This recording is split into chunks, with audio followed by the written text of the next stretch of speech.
मैं डॉक्टर करमवीर सिंह, सह आचार्य राजनीति विज्ञान विभाग, बाबू शोभाराम राजकीय कला महाविद्यालय अलवर।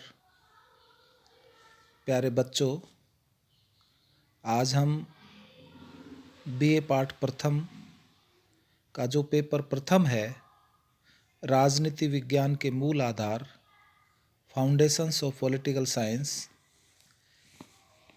इसमें जो हमारा टॉपिक चल रहा है मार्क्सवाद, उसमें आज हम राज्य की मार्क्सवादी अवधारणा, कंसेप्ट ऑफ स्टेट के बारे में चर्चा करेंगे। तो प्यारे बच्चों, मार्क्स के राज्य संबंधी विचारों का प्रमुख आधार द्वंद्वात्मक भौतिकवाद और तथा इस पर आधारित इतिहास की भौतिकवादी व्याख्या है। कार्ल मार्क्स ने अपने पूर्ववर्ती जो विचारक हैं, जैसे चर्चवादी विचारकों, आदर्शवादियों एवं व्यक्तिवादियों की राज्य संबंधी अवधारणाओं का खंडन किया है। कहने का तात्पर्य यह हुआ कि इससे पूर्ववर्ती, मार्क्स से पूर्ववर्ती जो विचार जिन चिंतकों ने दिए थे राज्य के बारे में, जैसे चर्चवादी विचारक, आदर्शवादी विचारक, व्यक्तिवादी विचारक, उन अवधारणाओं का मार्क्स ने खंडन किया। उसने राज्य को अपनी प्रकृति से वर्गीय संस्था बताया और उनका मत है कि राज्य एक कृत्रिम संस्था है जिसका निर्माण शोषक वर्ग ने अपने हितों की रक्षा के लिए किया है और यह शोषक वर्ग के लिए हाथों में शोषित वर्ग के दमन एवं उत्पीड़न का भी साधन है। कार्ल मार्क्स की दृष्टि में राज्य वर्गीय अन्याय वाले समाज से संबंधित संस्था है और उसका निष्कर्ष क्या निकला कि निष्कर्ष ये है कि एक वर्ग विहीन समाज, साम्यवादी समाज जो है में जो एक अन्यायपूर्ण समाज होगा, राज का भी अंत हो जाएगा। एक आदर्श समाज वर्गविहीन होने के साथ ही राज्यविहीन समाज भी होगा। तो कार्ल मार्क्स के जो राज्य संबंधी विचार हैं वो हम निम्न भागों में बांट सकते हैं, या यूं कहा जा सकता है कि राज्य के राज्य संबंधी प्रमुख विचार निम्न हैं। जैसे नंबर 1 कि राज्य की उत्पत्ति संबंधी विचार। कार्ल मार्क्स ने राज्य की उत्पत्ति के संबंध में विचार प्रकट किए। वो कैसे कि मार्क्स के अनुसार इतिहास की प्रथम अवस्था अर्थात आदिम साम्यवादी अवस्था में राज्य नहीं था और निजी संपत्ति की संस्था भी नहीं थी, किंतु क्रमशः समाज का ऐसा आर्थिक विकास हुआ कि समाज में निजी संपत्ति का उदय हुआ और संपूर्ण समाज संपत्तिवान तथा संपत्तिहीन दो परस्पर विरोधी हितों वाले वर्गों में बंट गया। कार्ल मार्क्स समाज की इस अवस्था को कौन सी अवस्था कहता है? दास अवस्था, यानी कि दास युग की अवस्था। और ये बताता है कि इसी काल में राज्य की उत्पत्ति हुई। तो बिल्कुल स्पष्ट आप समझ गए होंगे कि मार्क्स के अनुसार समाज की जो अवस्था है, दास अवस्था या दास युग की अवस्था, इस काल में राज्य की उत्पत्ति हुई और इस समाज में यद्यपि संपत्तिवान जो स्वामी वर्ग है, वो स्वामी वर्ग अत्यधिक प्रभावशाली था, लेकिन उसकी संख्या जो दूसरा है संपत्तिहीन व घोर असंतुष्ट वर्ग, जिसे आप दास वर्ग कह सकते हैं, इसकी तुलना में जो संपत्तिवान वर्ग थे वो कम थे या उनकी संख्या कम थी। स्वामी वर्ग को दास वर्ग के विद्रोह का भय रहता था, अतः स्वामी वर्ग ने दासों के दमन एवं अपनी संपत्ति व अधिकारों की रक्षा के लिए शक्ति का सहारा लिया। ये कार्ल मार्क्स बताता है।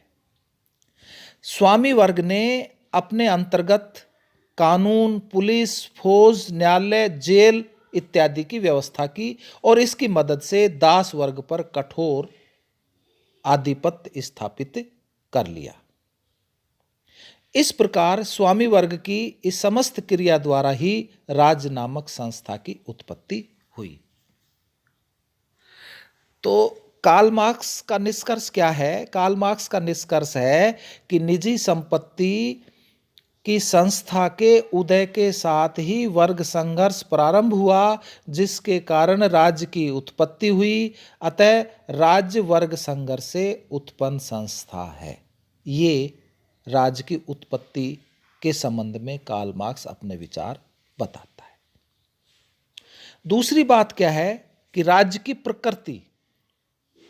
मार्क्स के अनुसार राज्य अपनी प्रकृति से एक वर्गीय संस्था है और इसका निर्माण शोषक वर्ग ने अपने आर्थिक हितों की रक्षा के लिए किया है। अतः राज्य की प्रभु सत्ता वास्तव में शोषक वर्ग की ही प्रभु सत्ता होती है। राज्य के कानून एवं न्याय प्रणाली भी अपनी प्रकृति से शोषक वर्ग के हितों की वृद्धि करने वाले होते हैं। इस प्रकार मार्क्स आदर्शवादियों की इस धारणा का विरोध करता है कि राज्य अपनी प्रकृति से एक नैतिक संस्था है। तीसरी बात, राज्य का उद्देश्य। आदर्शवादियों ने, या ये दूसरे रूप में कह सकते हैं कि आदर्शवादियों के अनुसार राज्य का उद्देश्य संपूर्ण समाज के सामान्य हित एवं कल्याण में वृद्धि करना है। उपयोगितावादियों के अनुसार राज्य का उद्देश्य अधिकतम व्यक्तियों के अधिकतम सुख के लिए कार्य करना है। किंतु मार्क्स इन मतों से सहमत नहीं है। कार्ल मार्क्स के अनुसार राज्य एक वर्गीय संस्था है और इसका उद्देश्य उस वर्ग के हितों की रक्षा एवं वृद्धि करना होता है जिसका इसकी सत्ता पर अधिकार होता है। अतीत में राज्य की सत्ता पर अल्पसंख्यक शोषक वर्ग का अधिकार रहा है और राज्य ने इस वर्ग के हितों की रक्षा का ही कार्य किया है। मार्क्स का यह मत है कि भविष्य में समाजवादी राज्य की स्थापना होगी और राज्य की सत्ता पर बहुसंख्यक मजदूर वर्ग या शोषित वर्ग का अधिकार होगा और तब राज्य का उद्देश्य भी इस मजदूर वर्ग के हितों की रक्षा करना ही होगा। इस प्रकार मार्क्स बताता है कि सदैव ही राज्य का उद्देश्य अपने से संबंधित वर्ग के हितों की रक्षा करना ही होता है, अर्थात राज्य संपूर्ण समाज के सामान्य कल्याण की संस्था कभी भी नहीं होता है। समाज की अवस्था के अनुसार राज्य व्यवस्था होती है। राज्यविहीन समाज का उदय होगा। मार्क्स के अनुसार राज्य एक स्थायी संस्था नहीं है। जिन भौतिक यानी कि आर्थिक परिस्थितियों के कारण राज्य की उत्पत्ति हुई है और उसका अस्तित्व बना हुआ है, उनका अंत होने पर राज्य का अंत भी सुनिश्चित है, अर्थात वो खत्म हो जाएगा। उनका मत है कि राज्य के क्षीण होने का सिलसिला निम्नलिखित कारणों से समाजवादी अवस्था में होगा: निजी संपत्ति की संस्था का अंत होना, वर्ग संघर्ष का अंत होना तथा मानव चरित्र में गुणात्मक परिवर्तन होना। तो वस्तुतः समाजवादी अवस्था में राज्य क्रम से क्षीण हो चला जाएगा और मार्क्स के अनुसार राज्य पूर्ण अंत तो समाज की साम्यवादी अवस्था में होगा। यह बताता है कि इस दृष्टि से समाजवादी समाज एक संक्रमण काल समाज होगा जो क्रमशः साम्यवादी समाज में परिवर्तित हो जाएगा। समाज की साम्यवादी अवस्था पूर्णतः वर्गविहीन होगी और इसलिए यह राज्यविहीन अवस्था भी होगी। तो मार्क्स ने राज्य संबंधी राज्य के बारे में अपने ये प्रमुख विचार प्रकट किए हैं, लेकिन आलोचकों ने मार्क्स के इन विचारों की आलोचना की है। वो किस प्रकार से कि आलोचक कहते हैं कि राज्य की उत्पत्ति वर्गीय नहीं है। मार्क्स राज्य की उत्पत्ति का जो वर्गीय समर्थन का सिद्धांत करता है और बताता है कि राज्य की उत्पत्ति वर्ग संघर्ष से हुई है। वस्तुतः यह सिद्धांत दोषपूर्ण है और उसकी तुलना में राज्य की उत्पत्ति विकासवादी सिद्धांत अधिक मान्य है, जो राज्य की उत्पत्ति को रक्त संबंध, धर्म, शक्ति, संपत्ति एवं सामाजिक चेतना इत्यादि के तत्वों के संयुक्त प्रभाव का परिणाम मानता है। ठीक है ना। तो आलोचक राज्य की उत्पत्ति के बारे में कहते हैं राज्य की उत्पत्ति वर्गीय नहीं है। दूसरी बात आलोचक ये कहते हैं, या वो ये कहकर उसकी आलोचना की है कि राज्य शोषण की नहीं सामान्य हित की संस्था है। मार्क्स ने राज्य को शोषक वर्ग के हाथों में शोषित वर्ग के उत्पीड़न, दमन तथा शोषण की संस्था माना था, आपको पता ही है। किंतु आलोचकों का मत है कि राज्य समाज के सामान्य कल्याण की संस्था है। तीसरी बात आलोचक ये कहते हैं कि पूंजीवादी राज्य संबंधी विचारों की आलोचना कि आधुनिक काल में पूंजीवादी राज्य के विकास ने इससे संबंधित मार्क्स के विचारों को असत्य सिद्ध कर दिया है। मार्क्स ने पूंजीवादी राज्यों को श्रमिकों के क्रूर शोषण का साधन बताया था, किंतु वर्तमान काल में पूंजीवादी राज्य ने श्रमिकों के कल्याण का दायित्व स्वीकार कर लिया है। उनका मत था कि पूंजीवादी राज्य का पतन सुनिश्चित है, किंतु आधुनिक युग में पूंजीवादी राज्य पहले की तुलना में अधिक शक्तिशाली व प्रभावशाली है। नेक्स्ट आलोचकों ने यह भी बात बताई है कि समाजवादी राज्य संबंधी विचारों की आलोचना भी वो करते हैं। एक ये भी कहकर आलोचना करते हैं कि राज्यविहीन समाज की स्थापना संभव नहीं है। आपको पता ही होगा कि मार्क्स की राज्यविहीन साम्यवादी अवस्था की धारणा मात्र एक कल्पना है, ये बात आलोचक कहते हैं, जिसके साकार होने की कोई संभावना नहीं है।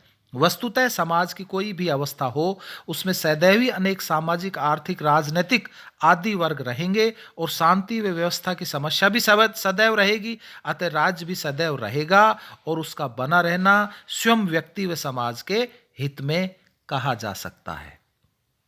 और निष्कर्ष रूप में आप कह सकते हो कि मार्क्स का यह मत स्वीकार नहीं किया जा सकता कि राज्य की उत्पत्ति वर्ग संघर्ष के कारण हुई है और यह एक वर्गीय संस्था के रूप में ही कार्य करता है। इस दृष्टिकोण की आलोचना करते हुए सेबाई ने कहा कि यह सिद्धांत कि राज्य मात्र शोषण का साधन है निश्चित रूप से एक अल्पसंख्यक क्रांतिकारी समूह का प्रचार मात्र है। वास्तव में सत्ता में मौजूद कोई भी सरकार इस सिद्धांत को आधार बनाकर शासन नहीं कर सकती। मार्क्स का यह मत भी स्वीकार नहीं किया जा सकता कि साम्यवादी समाज के बाद साम्यवादी समाज आएगा, यानी कि समाजवादी समाज के बाद साम्यवादी समाज आएगा जो राज्यविहीन समाज होगा। वस्तुतः मार्क्स ने राज्य के महत्व का अवमूल्यन किया है जो अनुचित है।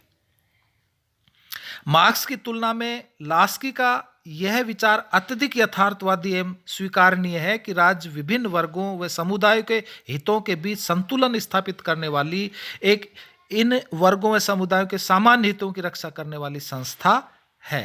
तो ये अपन निष्कर्ष रूप में बात आपको बताई है। यहाँ ये कार्ल मार्क्स का राज्य संबंधी जो विचार है ये खत्म होता है। इसके बाद आपका बचता है मार्क्स के राज्य के अवसान का सिद्धांत। ये जो कल आपकी ऑनलाइन कक्षा होगी उसमें इसके बारे में चर्चा करेंगे। धन्यवाद।